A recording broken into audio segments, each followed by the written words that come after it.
We need to talk about body neutrality, and we need to start practicing that over body positivity any day of the week. While I've always been a very big supporter and advocate of body positivity, love yourself no matter what you look like, you're beautiful just as you are, yada yada yada, that completely bases our self-worth off of our appearance. Yeah, that's fucked. Body neutrality places the focus on your body as an entity as a whole, what it can do for you, how it can provide for you, rather than just your outward appearance. Unfortunately, our society is very centered around beauty and beauty standards and keeping up with them. And I've noticed, at least for me, that 100% of my insecurities have come from me trying to achieve these societal standards that we're told we're supposed to achieve. When in reality, our beauty does not determine our worth or our lovability. It also doesn't help that our society completely idolizes celebrities and models just because of their outward appearance rather than who they are as people. Like, we don't even know what half their personalities are like. We just got to accept ourselves for the way we are and then move on. There's so much more to us than just our appearance, okay? I promise. Hey, can I ask you a question about my body? Absolutely, goddess. What's up? Okay, so before I eat, my stomach looks like this. I feel good about it, but then after I eat, it looks like this. Why? Babe, because before you ate something, your stomach was flat because you had no food in your stomach. It's just a holding tank. So now that you ate something, it looks a little bit bigger because you're nourished. That's a good thing. You shouldn't be embarrassed about that. Wait, you're so right. That's a dumb thing to be embarrassed about. But then, like, why, like, no matter how much weight I lose, like, I can't lose this just tiny piece of fat at, like, the bottom of my stomach. Like, I hate this. Babe, that's not stomach fat. That's literally just your uterus because we're women and we all have them. And not only does that organ regenerate itself once a month, but it's also capable of growing an entire ass new human being. Like, how sick is that? And you're gonna be embarrassed of it? No. Bitch, you are so right. And you're hot as fuck. Oh, bitch, you're hot as fuck. Bitch watching this is hot as fuck. Pretty sure we're all hot as fuck. Do people actually wear it? Hi, yeah, it's me. I'm People. I've deemed this my octogenarian art teacher aesthetic, and there are several reasons why I went in this direction. Number one, I think it's fucking cute. Number two, a couple years ago when I started building a more sustainable wardrobe and moving towards slow fashion, this was the majority of the silhouettes that I was seeing. They were flowier than I was used to, and it took me a little while to get used to it, but I absolutely did. One day I showed up to therapy and I was talking to my therapist and discovered through a conversation that I had not thought about my body or adjusted my clothes all day. That was not a thing for me at that point in time. And we realized that all of the work that I was doing around body neutrality could be aided by my wardrobe, by choosing clothes that didn't nip and tuck, by not constantly trying to emphasize the smallest part of myself. I found that I was able to just move through the world without thinking about my body, which is huge for my mental health. Plus, these clothes allow for fluctuations in the size of my body, so I never feel uncomfortable after a big meal, and gaining or losing a couple of pounds doesn't make it feel like I have nothing to wear.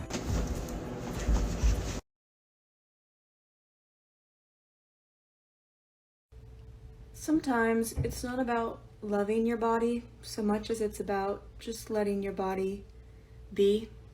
You know, I don't love my body every single day, and you don't have to as long as you're giving it the freedom and the care it needs. But there's nothing wrong with you, physically. You've got the kind of looks that make other girls mentally ill, so stop it. You don't need any plastic surgery.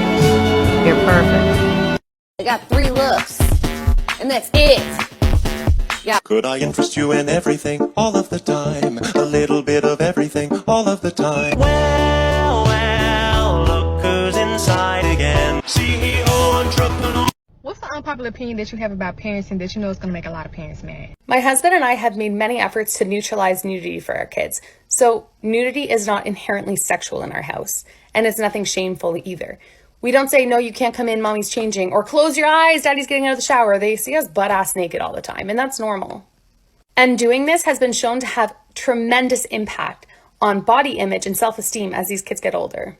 Also, people aren't allowed to comment on my kids' bodies, even if it's to compliment them. My eldest daughter is 7 years old. She's tall and lean, and you can just tell she's gonna have that like model-esque figure. That hegemonic beauty standard is literally her. But people can't comment on that. And you'd be surprised how often you have to remind people, don't talk about my daughter's body. You can call her beautiful. That has nothing to do with her thinness.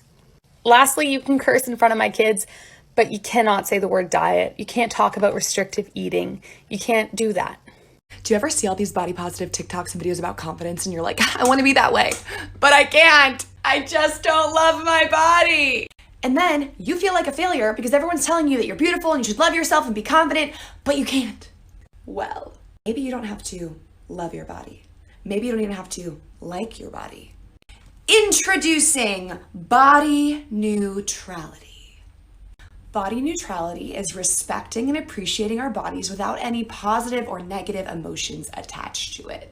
It's getting rid of the ridiculous significance that society puts on our appearance and how we look. Examples.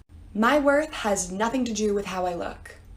I don't need to look hot or cute to be happy and live my best life.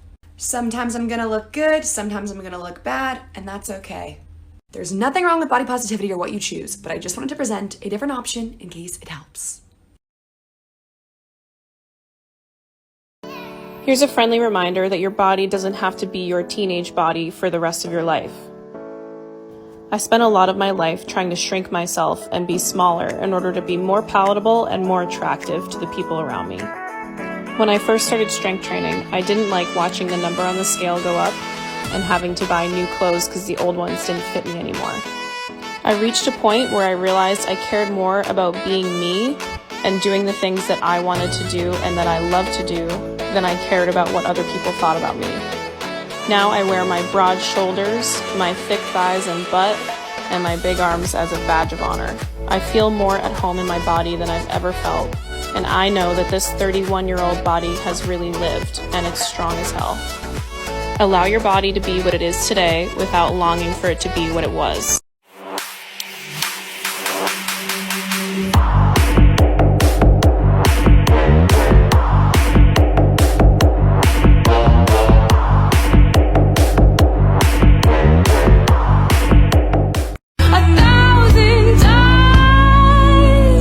I've got no roots.